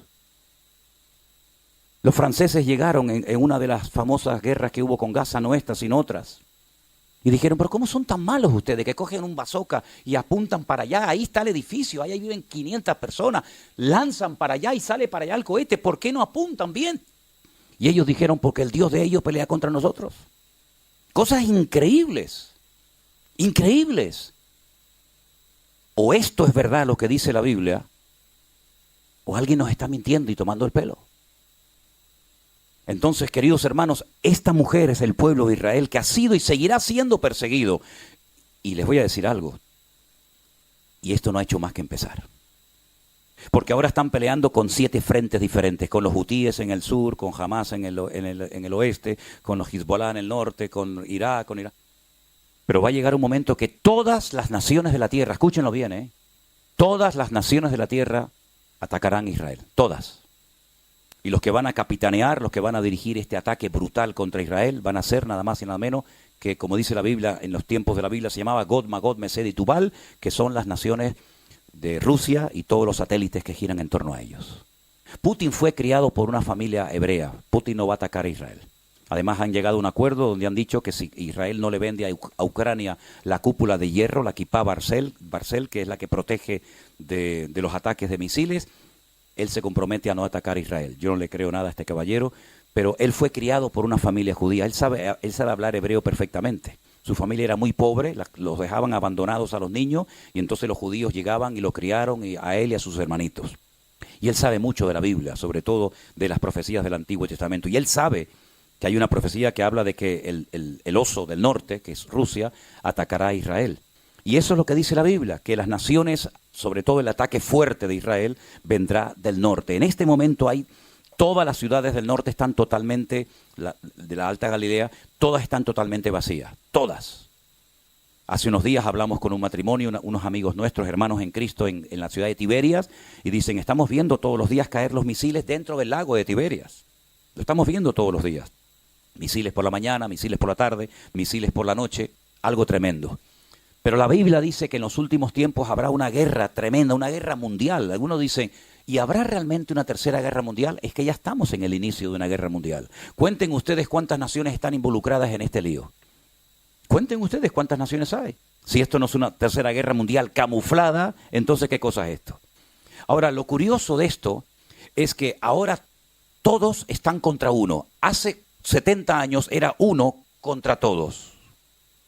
Hoy en día la tortilla se ha dado la vuelta. Hoy en día son todos contra uno, incluido, por ejemplo, España, ¿no? Y Francia y otros países. Va a llegar el momento en el que Israel se va a ver con la soga al cuello. Y en un valle, como dije ayer, que se llama el Valle de Meguido, se va a llevar a cabo una batalla tremenda que ya tiene nombre, la batalla de Armagedón, donde Napoleón estuvo en una ocasión y dijo que este es el valle perfecto para llevar a cabo una gran batalla. Allí se va a llevar a cabo una batalla tremenda, y dice la Biblia que cuando termine la guerra, y ahora vamos a leer algunos datos interesantes sobre esa batalla, dice que estarán 7 meses enterrando muertos todos los días. 7 meses enterrando muertos, haciendo fosas comunes gigantescas, y dice que habrá tanta matanza que la sangre llegará a los frenos de los caballos. 7 años estarán quemando y destruyendo el material bélico que se utilizó en esta guerra. Por supuesto se va a utilizar armas nucleares, armas bacteriológicas, armas químicas de destrucción masiva, por supuesto, claro que sí. Y dice la Biblia que las tropas llegarán hasta el Monte de los Olivos. Cuando llegas al Monte de los Olivos, ahí tienes Jerusalén, la tienes delante de tus narices. Es simplemente bajar un poquito y ya tienes Jerusalén. Y dice que allí muere el líder que llamamos vulgarmente el anticristo. Allí muere y allí será sepultado. Es interesante notar que todo se está dando de una manera tan espectacular que nosotros no vamos a pasar desapercibidos y no nos va a pasar nada. Ya sé que tal vez algunos de ustedes, en su teología, de su denominación, les enseñaron que cuando las cosas comiencen a ponerse muy complicadas y muy difíciles, el Señor nos iba a arrebatar y nos iba a llevar a su presencia. Eso no se puede demostrar bíblicamente. Y sé lo que digo, Y llevo 44 años hablando de la Biblia. Así que si alguien me puede demostrar con la Biblia que la iglesia en el momento más crucial de la historia no iba a estar, yo les desafío a que me lo diga. Solamente hay 2 versículos. Te lo digo porque yo me crié y nací en una denominación que nos dijeron que cuando las cosas se pongan muy, muy complicadas, los que se quedan sufriendo en la tierra son los judíos. Nosotros nos vamos. Y después de 7 años venimos. Y nos íbamos a las bodas del Cordero. Vale. Y el versículo que te decían era, Dios no nos ha puesto para ira, sino para alcanzar salvación. Y cuando uno de estos maestros que enseñaba esta postura, que la inventó un cura, esto no es una teología evangélica, esto es un invento de un cura que hace 150 años dijo, estudiando por su cuenta las profecías del Antiguo Testamento, sobre todo las de Daniel y Ezequiel, que la iglesia apostólica, romana, católica no pasaría por ninguna etapa de juicio, de ira o de tribulación. Y Scofield fue el que introdujo sus comentarios en una Biblia que se conoce hoy en día como la Biblia de Scofield. Pero en ningún momento, a lo largo de 2000 años, los cristianos creyeron que cuando las cosas se pongan difíciles, los cristianos no vamos a estar en el mundo. Es más, si hay una característica que identifica el verdadero cristianismo, es que siempre ha habido mártires, siempre ha habido crucifixiones, siempre ha habido quemados, siempre ha habido tortura dentro del mundo evangélico. Y como dije anoche, es muy fácil vivir en Holanda. Es muy fácil vivir en Canarias debajo de una cocotera tomando el sol. Es muy fácil ser cristiano en Bélgica o donde sea, pero vete a vivir tu cristianismo a Corea del Norte. Vete si te atreves a pasear con una Biblia por las calles de Teherán, en Irán. Es decir, el cristianismo que nuestros hermanos están viviendo en este momento, en otras partes del mundo, es completamente diferente al nuestro. Por ejemplo, ahora mismo, en Alicante, en nuestra finca allí, tenemos un matrimonio que vino de la China a ayudarnos en la finca. Y yo le pregunté cómo estaba la situación espiritual, cómo estaba la obra en China, y me dijo, bueno, tenemos mucho control, muchas restricciones, siempre hay gente del gobierno viendo lo que el pastor predica, lo que se enseña, y nos controlan. Y una de las cosas que le han prohibido a la iglesia en China es justamente hablar de este tema que yo estoy hablando esta mañana. No se puede leer ni hablar del Apocalipsis en las iglesias. Digo, no me diga, dice, en las casas, si te atreves a hacerlo, lo haces. Pero la gente vive atemorizada porque en el momento en que hablas del Apocalipsis, 2 o 3 personas del partido te pueden llevar preso y desapareces y nunca más apareces. ¿Qué te parece? Cómo el enemigo se está encargando de crear una gran mentira, ¿verdad?, para que los cristianos sean ignorantes cuando nunca antes en la historia hemos tenido tanta necesidad de conocer las Sagradas Escrituras como hasta ahora. Ahora, el capítulo que hemos leído nos habla de una persecución a una mujer embarazada, que es Israel, de un ataque contra un niño que será y fue el Señor Jesucristo, pero no contento con eso, la Biblia dice que cuando ve que la mujer se le escapa y huye al desierto, a un lugar preparado por el Señor para que la cuiden durante 1260 días o 3 años y medio, el diablo no dice, bueno, pues nada, perdí, ahora me quedo tranquilo. No. Dice en el versículo 17, y lo vuelvo a leer, entonces el dragón, que es el diablo, Satanás, se llenó de ira contra la mujer y se fue a hacer guerra contra el resto de la descendencia de ella. Y si alguien se pregunta en esta mañana, ¿y esta gente quiénes son? Te lo dice aquí, los que guardan los mandamientos o la palabra del Señor y los que tienen el testimonio de Jesucristo. ¿Somos o no somos nosotros testigos del Señor Jesucristo? Si alguien te para por las calles en esta mañana y te pregunta, ¿tú eres cristiano? ¿Tú sigues a Jesucristo? ¿Cuál es tu respuesta? Sí, pues entonces aquí estás tú. Este eres tú, los que guardamos el testimonio de Jesucristo, los que todavía nos atrevemos a hablar de estas cosas en público, los que todavía estamos de pie y decimos, sí, yo soy cristiano, ¿qué problema hay? ¿Qué problema hay que yo sea cristiano y quiera seguir las enseñanzas y el testimonio del Señor Jesucristo? Pues dice la Biblia que no solamente se atrevió a perseguir al niño y a la mujer, que era Israel, sino que va a hacer guerra contra los que dicen que siguen las enseñanzas y el testimonio del Señor Jesucristo. Y ahí entramos tú y yo. Tenemos en este momento más de 66 millones de personas que practican otra religión en Europa. Y una de las normas o una de las costumbres que tienen es impedir que personas que no siguen sus enseñanzas, sus doctrinas, pues lo puedan hacer con toda libertad. Un verdadero musulmán, no uno de estos de pacotilla, un verdadero musulmán tiene que hacer todo lo posible para que el Islam se extienda por todas las naciones de la tierra y que el cristianismo no siga extendiéndose. Así de claro. Porque el cristianismo hizo guerra contra el Islam, no nos olvidemos de eso. ¿Qué hicieron los cruzados durante siglos? Ir a lo que era en aquel momento Palestina, a recuperar la Tierra Santa y los lugares santos, como por ejemplo el Santo Sepulcro y otros, para que los cristianos pudieran ir de Occidente a Oriente, a los lugares más bíblicos de la tierra. En la mentalidad católica, los 3 lugares más sagrados del mundo son los siguientes. primero Jerusalén, segundo el Vaticano, tercero la Basílica de Santiago en Santiago de Compostela, en Galicia, porque es de donde dicen que está el apóstol Santiago enterrado, que Santiago nunca llegó a España, pero bueno. Pero lo curioso es que cuando usted entra a la ciudad antigua de Jerusalén, que está dividida en 4 barrios o cuartos, hay un barrio que es para los judíos solamente, otro que es para los musulmanes, otro que es para los cristianos armenios y otro que es para los judíos, los musulmanes, los ortodoxos y los armenios. Es curioso porque hay muchos árabes que son cristianos, no son musulmanes, son árabes, cristianos. Pero hay un barrio que es el barrio de los armenios. El pueblo armenio ha sido el único pueblo que siempre han sido cristianos. Fue San Bartolomé, uno de los discípulos de Cristo, llamado Bartolomé, fue a esa parte del mundo, los evangelizó, y desde ese momento, desde el siglo I hasta hoy en día, los armenios nunca cambiaron de religión, siempre fueron cristianos, muy parecidos a los católicos. Ellos no se someten al Papa, sino que tienen el patriarca, pero es más o menos parecido al catolicismo. Ellos tienen una iglesia que la abren de vez en cuando en el año, van una peregrinación tremenda a visitar, y yo me enteré allí. Yo dije, madre mía, qué desilusión para los españoles. Tienen la cabeza del apóstol Santiago en Jerusalén. Y los españoles se creen que tienen todo el cuerpo y lo que tienen es el tronco. Y yo de broma le decía, no se pueden poner de acuerdo los armenios y los españoles, a ver si préstame una semanita la cabeza, yo te pido el cuerpo y nos juntamos. Estas son las cosas de la religión, tremenda. ¿Va a haber persecución contra los cristianos? Por supuesto. Así que vaya mentalizándose de que en cualquier momento el mundo puede volver a cambiar. El mes de noviembre de este año va a ser un mes crucial por varios motivos. Primero, se espera que de un momento a otro Israel ataque a Irán.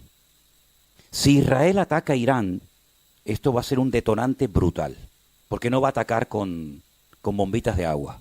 Va a ser un ataque bestial, aunque todos están tratando de frenarle. Hace años, para ponerles un ejemplo, Siria construyó una presa, un dique, para cortarle el suministro de agua del norte, que es donde nacen los ríos, a Jerusalén, y que Israel se quedara sin agua. Israel atacó y destruyó ese muro de contención. Lo volvieron a construir por segunda vez.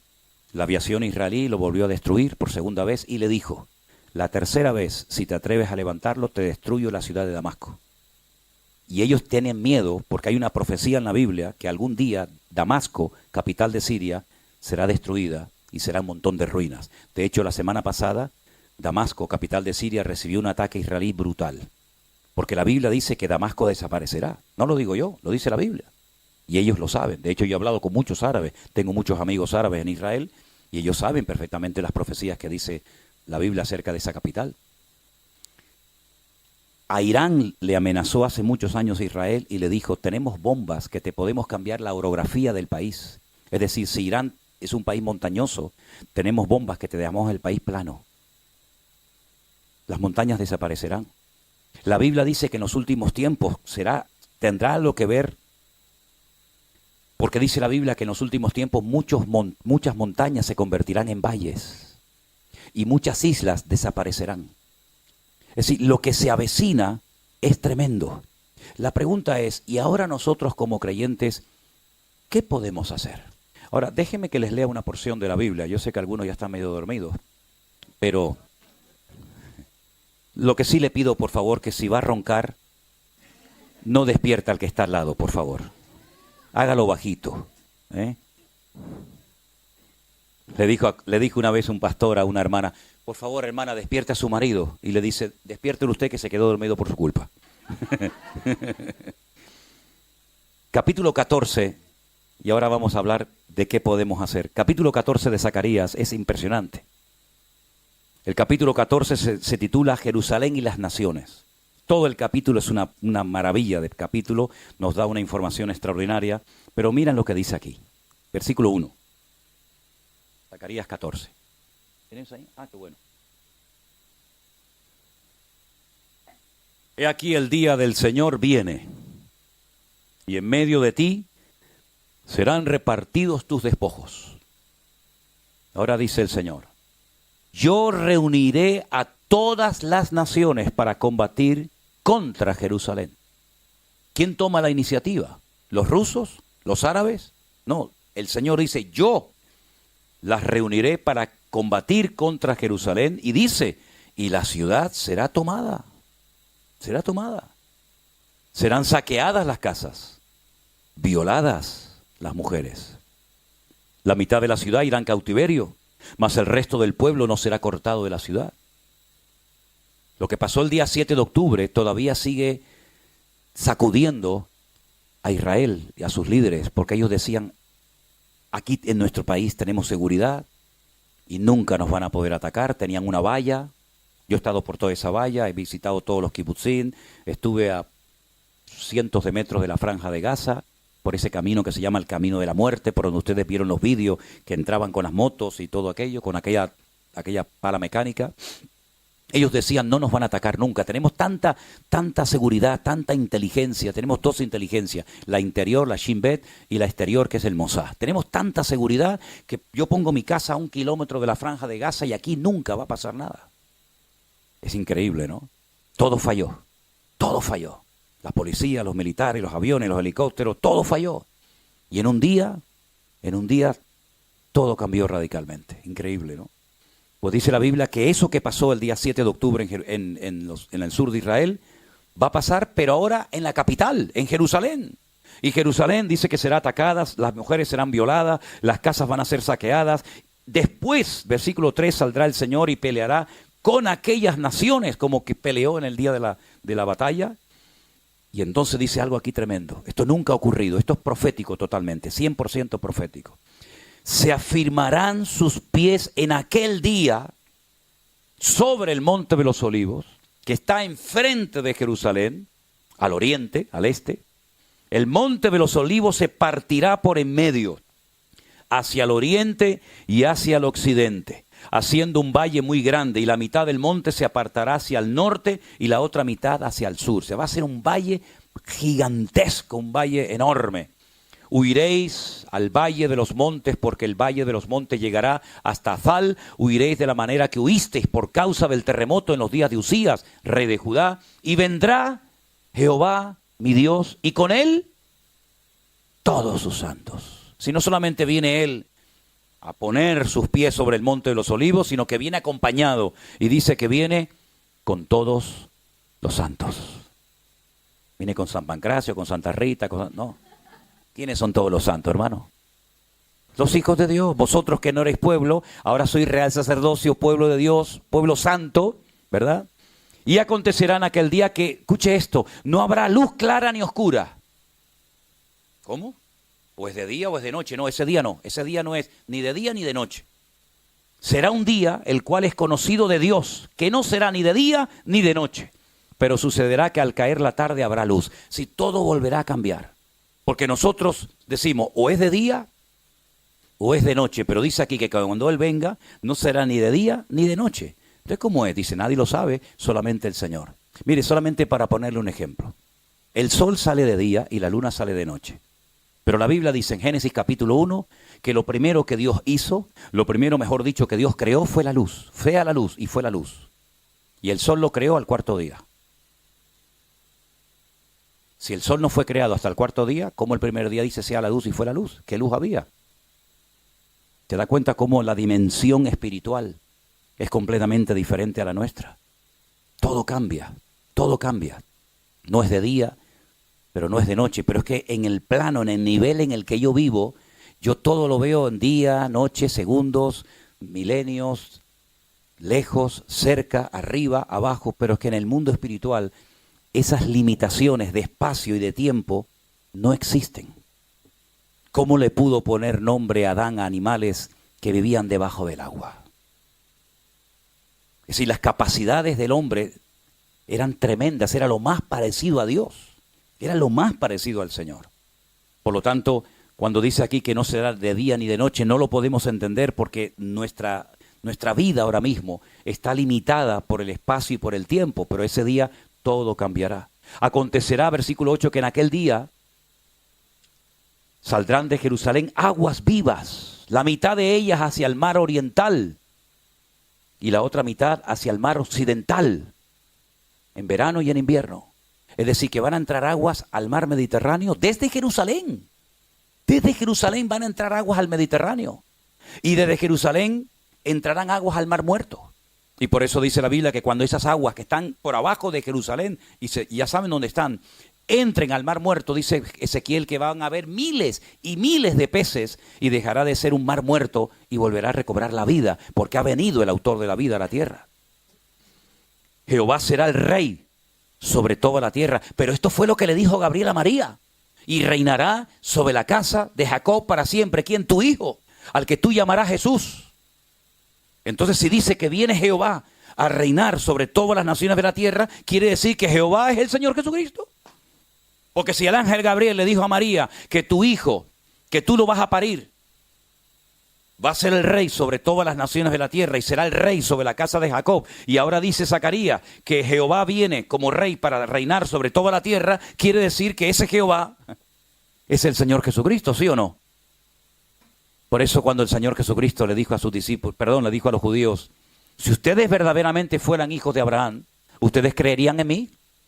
Porque Abraham me vio a mí. Yo hablé con Abraham, él conoció mis días, él vio mi vida y se gozó. Y le dicen, que Abraham te vio a ti. ¿Pero cómo te va a ver Abraham a ti? Si tú no tienes ni 40 años. Y le dice, es que yo soy antes de Abraham. Y le dicen, tú eres del diablo. Y el Señor le dijo, no, vosotros sois de vuestro padre el diablo. Yo soy mucho antes de Abraham, yo soy antes de Adán y Eva, yo soy antes de todo lo que existía. Porque yo soy el Dios eterno, el Emmanuel, el Dios humanado, el Dios que se hizo carne y habitó entre nosotros y vimos su gloria, gloria como del unigénito del Padre. Entonces fíjate qué tremendo, porque más adelante, aunque todo el capítulo no tiene desperdicio, pero dice, versículo por ejemplo 12, esta será la plaga con la que Jehová herirá a todos los pueblos que pelearon contra Jerusalén. La carne de ellos se corromperá estando ellos sobre sus pies. Se consumirán las cuencas en sus ojos, las cuencas sus ojos, y la lengua se les va a deshacer en su boca. Qué muerte más terrible, ¿no? Acontecerá en aquel día que habrá entre ellos gran pánico enviado por Dios. Trabará cada uno de su mano a su compañero y levantará su mano contra la mano de su compañero. También dice que los mulos, los caballos, los camellos, versículo 15, también morirán de esta manera. Y los que sobrevivieren de las naciones, los que vinieron contra Jerusalén, tendrán que subir de año en año para adorar al Rey, a Jehová de los ejércitos, y celebrar la fiesta de los tabernáculos. Y acontecerá que los de las familias de la tierra que no quieran subir a Jerusalén para adorar al Rey, Jehová de los ejércitos, no vendrá sobre ellos lluvia. ¿Qué pasó el día 7 de octubre?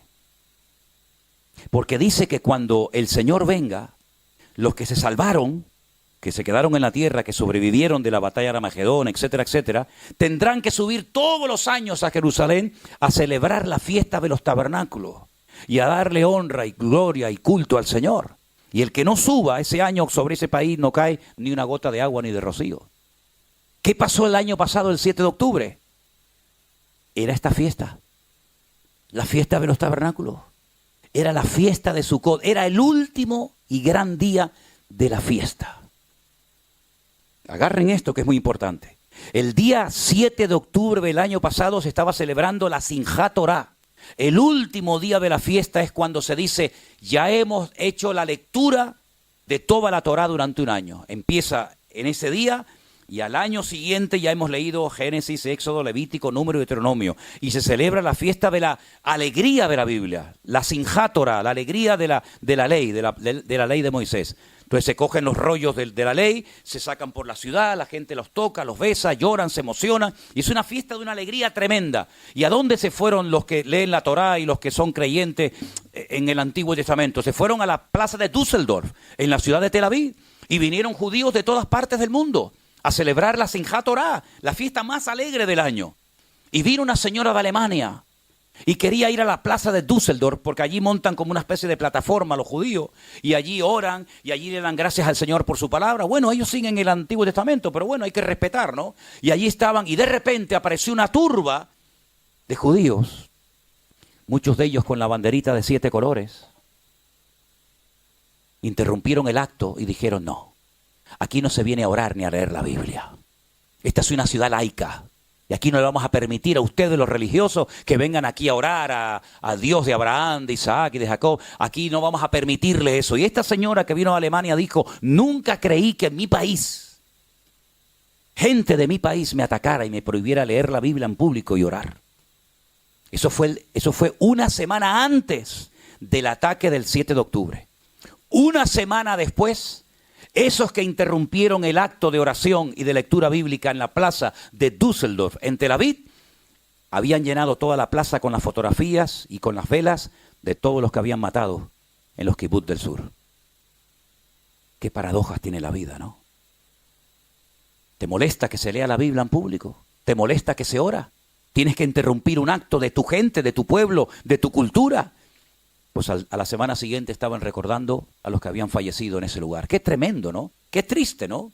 Qué triste.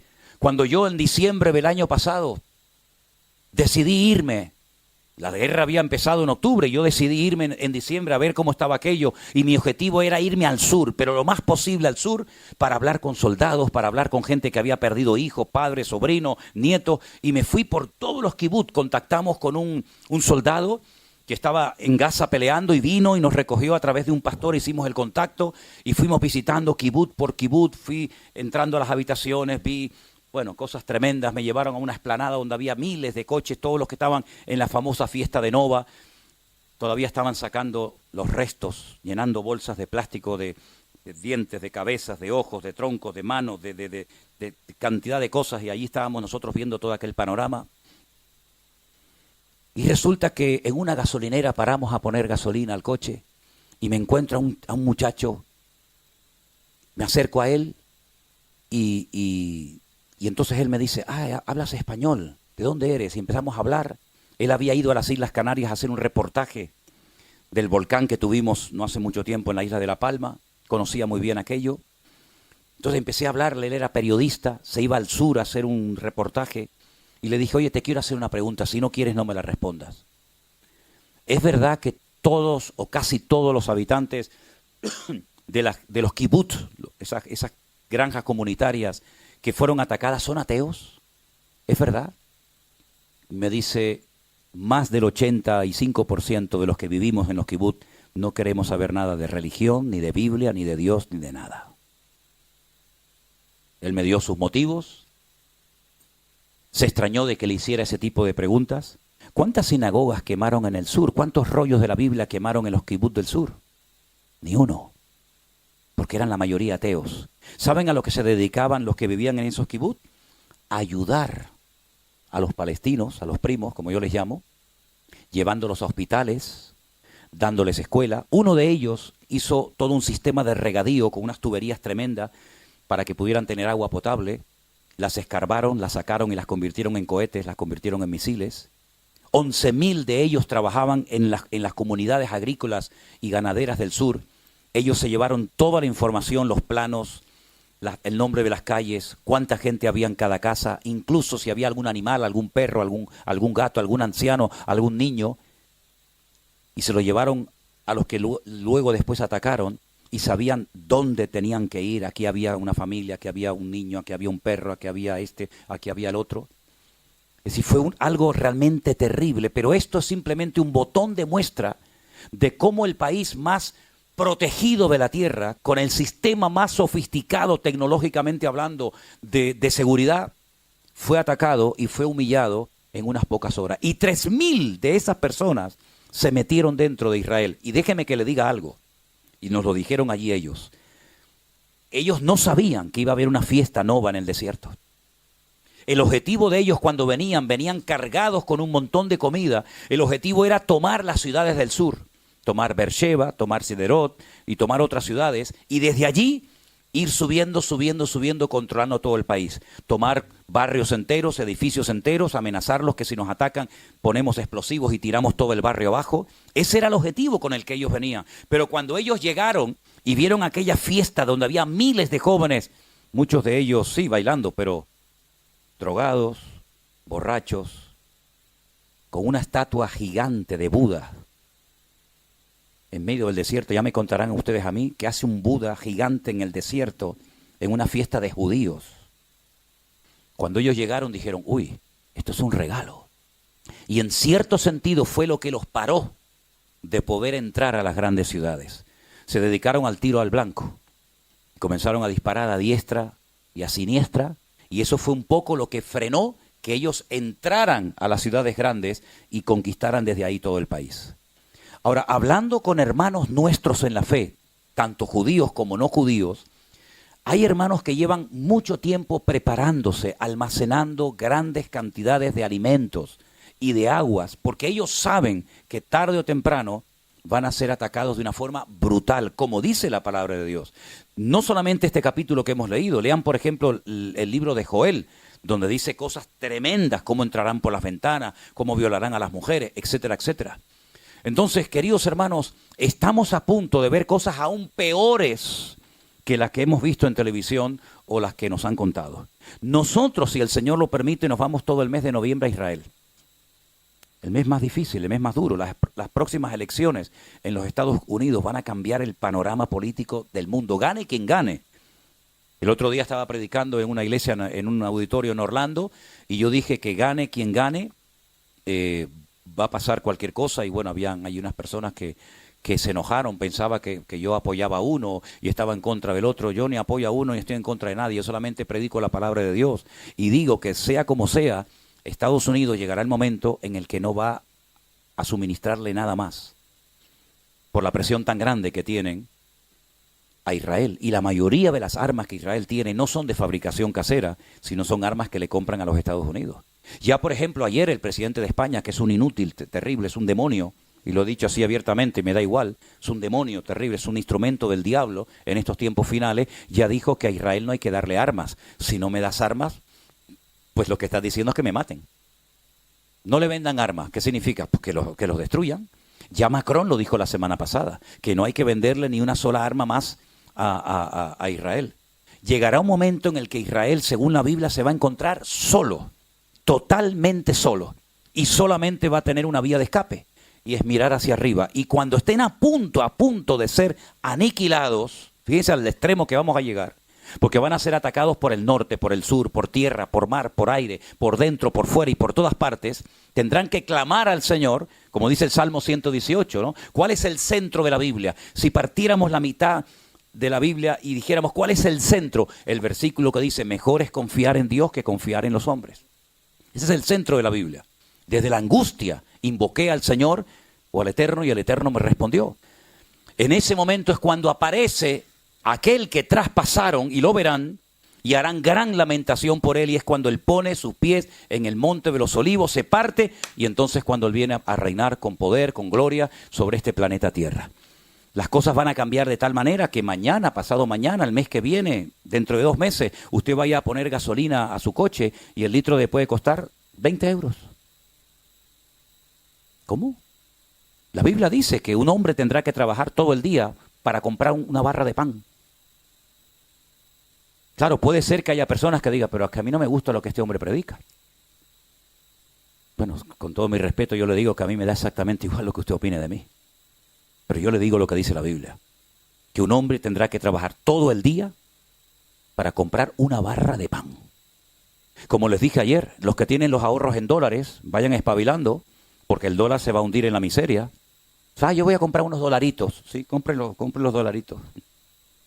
Es decir, todo va a cambiar de tal manera que a lo mejor usted va a llegar un día a un supermercado, como ha pasado en Cuba, como ha pasado en Venezuela, como ha pasado... Yo me crié en Venezuela, mi infancia la pasé en Venezuela. Nosotros vivíamos, no digo como ricos, pero casi, un país de abundancia, había trabajo, era Estados Unidos en español. Nadie se quería ir a otro país, Venezuela era un paraíso. Miren cómo está Venezuela hoy en día. Es un país destruido, un país sin futuro, un país con tantos recursos que tiene. ¿Qué recursos tenemos en Europa? No tenemos petróleo, no tenemos gas, no tenemos oro, no tenemos diamantes, no tenemos nada. Más que tontería en la cabeza. Y sin embargo, los países latinoamericanos, cualquiera que me mencione, Ecuador, Perú, México, Argentina, Bolivia, Brasil, cualquier país de Latinoamérica se podría comer el mundo. Ustedes tienen de todo, absolutamente de todo. ¿Y cómo es posible que países tan ricos, tan hermosos, No me digan a mí que los países latinoamericanos no son hermosos. Las mejores playas, las mejores montañas, los mejores desiertos, los mejores valles. Es increíble. La gastronomía, caramba. Cuando voy a Estados Unidos digo, déjate hamburguesas y de porquería de eso y dame una comida de un cubano, de un argentino, de un chileno, de un peruano. ¿Cómo es posible que esos países tan ricos, con tanta abundancia, estén tan mal como están? Estuve hace 2 años en Colombia y de verdad que me dio pena ver cómo va Colombia deteriorándose de una forma tremenda. Y Ecuador, lo que era Ecuador, país tan bonito que me encantó cuando estuve no hace mucho tiempo por allí, por Quito, por Manta. País peligroso, un país que la gente le da. El día que yo estaba bautizando en Manta a una familia, 2 cuadras más allá se oyen tiros. Y mataron a la íntima amiga de una muchacha que yo estaba bautizando, una chica joven, porque estaba en la habitación de un hotel con el que organizaba Miss Ecuador.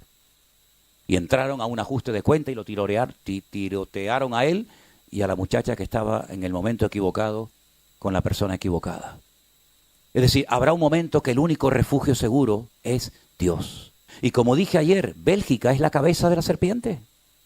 Aquí se fragua todo. Aquí se fragua todo.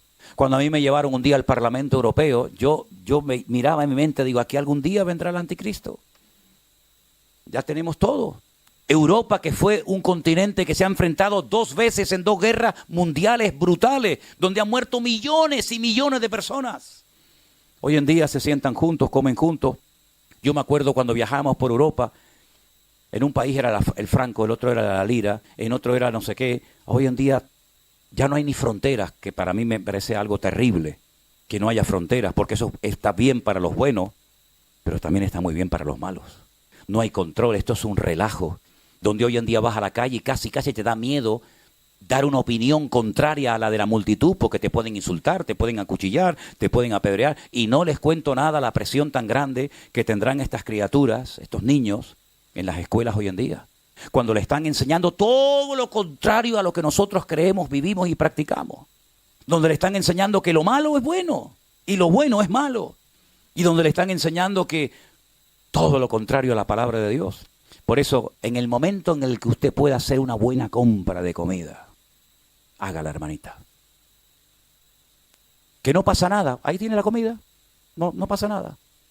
Pero si un día usted va al supermercado y no hay comida, dicen hace ya muchos años que Europa va a sufrir un apagón de corriente eléctrica brutal, porque estamos abusando tanto de la electricidad que llegará un momento que se va a colapsar el sistema en toda Europa. Si no hay electricidad, no puede subir en ascensor. Las bombas que generan el agua para subirla a donde usted vive no van a subir agua. Hermanos, no es cuestión de tener miedo, es cuestión de ser prudentes, porque déjeme que le diga algo y ahora voy a dar lugar por si hay alguna pregunta, ¿sí? Miren, escuchen una cosa. El Señor le dijo a Noé, prepárate, va a pasar esto y esto. Noé podía haber dicho, bueno, Noé se preparó, pero una pregunta, ¿quién metió la comida dentro del arca? ¿Fueron los ángeles? ¿Fue Dios el que la preparó? Dios le da la palabra a su siervo. Su siervo se la enseñó a sus hijos, logró involucrar a sus hijos en la obra y a las mujeres de sus hijos, gloria a Dios. Pero la gente se burló de Noé. Pero cuando llegó el diluvio, Noé no pasó hambre, Noé no pasó frío, Noé no pasó sed, porque él estaba perfectamente preparado. ¿No estará hablando el Señor en estos tiempos de que tenemos que estar preparados? ¿Para qué seguimos comprando ropa que no te la vas a poner nunca? Más ropa y más camisas y más pantalones, pero con la edad que tienes, mijo, ¿tú te crees que vas a gastar lo que tienes? 50 vidas te van a hacer falta para gastar los zapatos que tienes. ¿Cuántos zapatos necesitas para vivir? 50 pares. Yo nunca me olvidaré cuando un año fuimos a Israel y dormimos la noche anterior en Barcelona y había un muchacho que durmió conmigo en la habitación y entonces él estaba preparando toda la maleta para viajar conmigo y yo estaba así en la cama mirando a este, ¿no? Todo dobladito, todo tal. Entonces sacó, no sé cómo lo llaman a las zapatillas de deporte, las playeras, ¿cómo lo llaman? Los zapatos de deporte, los tenis. Sacaba los tenis amarillos, ponía así, los tenis verdes, los tenis rojos, los tenis negros. Y yo le dije, una pregunta, hermano, ¿tú a dónde vas? No, voy a Israel contigo. Digo, ¿y para qué te llevas 6 pares de tenis? No, porque los rojos me quedan bien con este pantalón. Y los verdes me quedan bien. Digo, mira, hazme el favor, tira todo eso, te pones lo que lleva y uno más dentro. Tanto tenis, tanta camisa, tanto pantalón, tanta corbata, tanto para tanto, si no vas a gastar en toda tu vida, ni en 20 vidas más.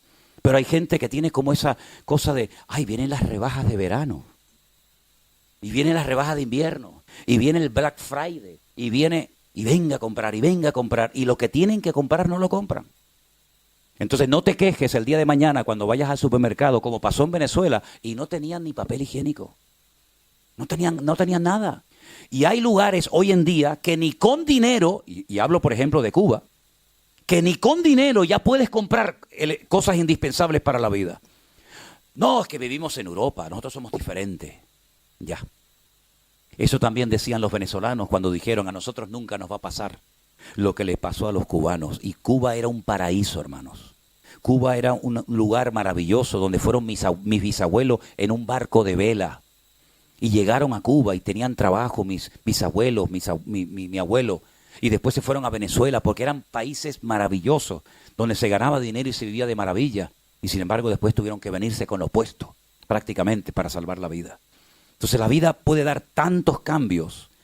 Miren, hermanos, Irán ha amenazado a los países limítrofes, como por ejemplo Arabia Saudita, y ha dicho, si nos atacan a nosotros y no podemos vender nuestro gas y nuestro petróleo, que podrían vivir como maravilla los persas, los iraníes, vamos a atacar a Arabia Saudita, vamos a atacar a Kuwait, vamos a atacar a todos los países para que todo el mundo se quede sin gas y sin petróleo. Imagínense al punto que hemos llegado, porque hoy en día es mucho más que amenazas. Antes se peleaba con palos y piedras, después se pasó a la espada. De la espada se pasó a la dinamita, de la dinamita se pasó a los bazocas, a los tanques de guerra y a los aviones, pero ya hemos llegado al límite, ya no hay más. Albert Einstein dijo, si hay una tercera guerra mundial, la vamos a tener que terminar peleando con palos y piedras, porque nos vamos a matar y nos vamos a destruir a todos. Entonces la única protección segura es nuestro Dios, no son tus ahorros, no es tu casita, nuestra seguridad está en el Señor, no hay tiempo que perder, hay que buscar más de Dios. Y termino diciendo lo que dije anoche. Por si no lo saben. Arriba, en el monte Moriah, donde estaba el templo de Jerusalén, hoy en día no hay templo, ya eso lo saben, ¿no? Hay una cúpula enorme que se llama la cúpula de Omar.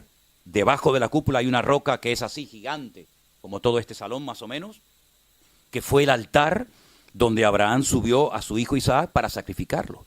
Se llama el domo de la roca. Los judíos dicen que ese es el centro, el ombligo de la tierra. Bueno, al lado hay una mezquita más chiquitita, que se llama la mezquita de Al-Aqsa, donde están los famosos mártires de Al-Aqsa, los que se están preparando para ser hombre bomba, ¿sí? En esa explanada, durante años los judíos no podían subir, porque subías y te mataban. La primera vez que yo subí, lo primero que hacen es arrancarte cualquier símbolo religioso que no tenga que ver con el Islam. Te tiran la Biblia, te rompen cualquier anillo con algún versículo bíblico, una estrellita de David, una cruz, lo que sea, todo eso lo rompen. Pero podíamos subir. Pero ahora esa prohibición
prohibición de poder subir los judíos arriba a orar ya se ha quitado. Eso es un milagro. ¿Qué es lo que están pensando muchos judíos? Se están preparando y armando hasta los dientes para que en cuestión de poco tiempo suba un montón de ellos arriba con un altar portátil que han construido para comenzar a ofrecer los primeros sacrificios antes de hacer el templo. Pero ellos saben que ese lugar, por la religión que se ha practicado, por las cosas que se han hecho allí, por ejemplo, se han plantado muchos árboles, cosa que estaba totalmente prohibida, porque allí era donde se colocaban los ídolos, ese lugar está contaminado. Y según el Antiguo Testamento, un capítulo del libro de Números, la única manera de limpiar, de santificar, de preparar un lugar para que se hagan sacrificios para el Señor, es matando un animal que en hebreo se conoce con el nombre de la pará adumá. Una vaca colorada o roja o pelirroja, llámenlo como quiera, una vaca que no puede tener ni un solo pelo negro o blanco o de cualquier otro color, tiene que ser perfecta. De hecho, hasta la examinan con lupa para ver si hay un solo pelo, ya no sirve. Ya tienen 3 perfectas, preparadas para ese momento. Ya tienen un altar portátil y ya hay más de 1500 coanín o levitas preparados para en cualquier momento subir arriba y hacer sus sacrificios y su templo. Cuando a mí me dan esta información hace una semana o 10 días desde Jerusalén, un judío ortodoxo, pero creyente, yo le digo, se va a armar una terrible. Dice, a mí me propusieron el poder subir armado para tomar posesión de ese lugar y me negué. Porque como me dijo él a mí, las armas de mi milicia no son carnales, sino poderosas en Dios. Pero en la mentalidad de los otros, ellos quieren subir, aprovechando la debilidad del enemigo, puede ser cuando ataque Israel a Irán, cuando ya tenga más o menos sometido, como hacía David, ¿no? Que sometía a los enemigos para hacer las cosas espirituales. Fíjense cómo va en la vida, ¿no? Yo someto a los filisteos, a los amorreos, a los cananeos, a los moabitas, y entonces mi hijo puede levantar el templo. ¿Qué es lo que está haciendo Benjamín Netanyahu? Someter a Hamás, someter a Hezbollah, someter a Irán, someter a los hutíes, someter a los enemigos para decirles, ahora venga, suban para arriba y construyan el templo. A ver quién va a subir arriba a meternos manos nosotros. Y le dije, pero eso va a ser una sangría. Y me dice, ellos han dicho, estamos dispuestos a pagar el precio. Eso puede ocurrir en el mes de noviembre. Es lo que se está esperando y lo que se está comentando. Entonces mi obligación es decirle, hermanos, yo en mi vida pensé que iba a llegar un punto en mi vida con la edad que tengo y con el tiempo que llevo en esto, de tener que enseñar esto a las iglesias. Hermanos, vamos a prepararnos. Vamos a prepararnos. No solamente espiritualmente, sino también tener algo de almacenaje en nuestros hogares por lo que pueda pasar. Y si no pasa nada, bueno, pues ya está, no pasó nada. Ahí tengo la nevera llena de comida, ahí tengo el almacén lleno de comida. Pero hermano, y si vamos al supermercado, bueno, ustedes se acuerdan que el día 14 de marzo del 2020, de un momento a otro el mundo cambió. ¿Y quién lo iba a decir? Cuando a mí me dijeron esa semana, el jueves, me dijo un anciano de la iglesia, nuestro hermano Armando, seguramente vamos a tener que cerrar la iglesia el domingo. Yo dije, ¿qué? De eso nada. No, es que el gobierno está diciendo que a lo mejor la pandemia, y yo dije, de eso nada, yo no cierro, y yo fui uno de los primeros que dije, yo no cierro la iglesia. Hombre, que si la tuve que cerrar bien cerrada. ¿Y quién nos iba a decir a nosotros? Que millones de hermanos nuestros íbamos a estar encerrados. Yo decía, bueno, un par de domingos. Tuvimos bastante tiempo, y luego después, uno aquí, otro allí, otro para allá, no me toques, no estornudes, y cuando alguien estornudaba, hacíamos, cuidado. Yo me acuerdo cuando sacaba el perro de paseo, que ya el pobrecito ya no daba más porque lo paseaba todo el día, el perro iba así.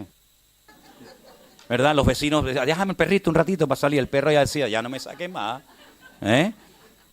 Algunos hasta compraron peluches de esto y sacaban el peluche por la calle para coger un poco el aire. Me acuerdo cuando salía con el perro que venía uno allá en la esquina y hacía, y hacíamos, y salíamos corriendo. Eso pasó el otro día, ya lo hemos olvidado. Y yo recuerdo que algunos hermanos oraban y decían, hay que orar para que pronto vuelva la normalidad. Y yo decía para mí, ¿y no será que esta es la normalidad a la que vamos a tener que acostumbrarnos? A vivir con menos, a comer menos, porque comemos como salvajes muchas veces. Y si no, mírese. No, mírese. Ay, es que la foto me sacó gordo. No, la foto no le sacó gordo, hermano. La foto sacó lo que es. Algunas cuando se hacen alguna foto conmigo, algunos hermanos dicen, hermana, sáqueme guapa. Y yo la miro así y digo, hermana, la cámara no hace milagros, hermana. Entonces, hermanos, estamos viviendo tiempos peligrosos, tiempos difíciles, tiempos donde cualquier cosa puede ocurrir en cualquier momento. Y creo que mi deber como creyente es advertirles de que las cosas no van a mejorar. ¿Qué más quisiera yo? El Señor dijo que por haberse multiplicado la maldad, el amor de muchos se enfriará. Porque va a haber muchos cristianos que no fueron hombres de oración, que no fueron hombres de palabra, que no fueron personas consagradas, que no van a aguantar la presión. No la van a aguantar. Va a haber momentos en Europa que te van a decir, ¿usted qué religión practica? Soy cristiano, aquí no pueden trabajar cristianos. Ya está pasando en algunos países, ¿eh? En algunas universidades ya están preguntando, y hablo de Estados Unidos, no hablo de Burundi, hablo de un país como Estados Unidos, el país de la libertad, que ya te están preguntando cuando vas a Yale, a universidades importantes, ¿qué religión practicas? Y depende de la religión que practiques, depende de cuáles sean tus creencias, puedes o no estudiar en esa universidad, aunque tengas que pagar miles y miles de dólares por estudiar en ella. Al punto ese hemos llegado, queridos hermanos. Y llegará el momento que dirán, cristianos evangélicos aquí no trabajan. Ya le pasó a Elena hace años, que en un lugar, cuando dijo que era cristiana evangélica, le dijeron, coge tu maleta y vete, aquí no puedes trabajar más. Ni siquiera le dejaron entrar. Entonces, hermanos queridos, no se hagan a la idea de que vamos a ir a un mundo mejor, sino todo lo contrario, el mundo se va a poner cada vez peor y lo estamos viendo. Uno dice, bueno, ¿será que a lo mejor en Ecuador, en México, en Bolivia, hermano, en todas partes hay corrupción, hay inmoralidad? Es un relajo el mundo, se ha perdido completamente el norte en todos los sentidos. Que el Señor nos ayude a estar preparados. Yo ahí les doy el mensaje, a ustedes ya son mayorcitos y saben lo que tienen que hacer. ¿Hay alguna pregunta acerca del mensaje, acerca de la enseñanza en esta mañana que ustedes, aprovechando esta oportunidad, quieran hacerme? Si no,